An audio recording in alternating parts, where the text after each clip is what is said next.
Adakah anak anda kerap batuk atau sesak nafas?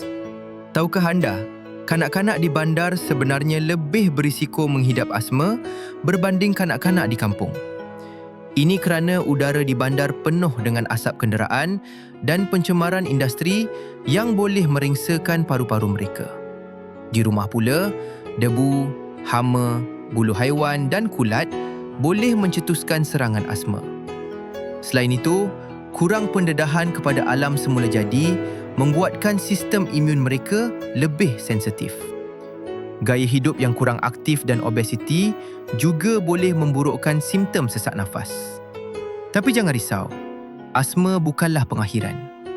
Dengan rawatan yang betul, kawalan persekitaran dan penggunaan inhaler yang tepat, anak anda boleh hidup aktif dan sihat.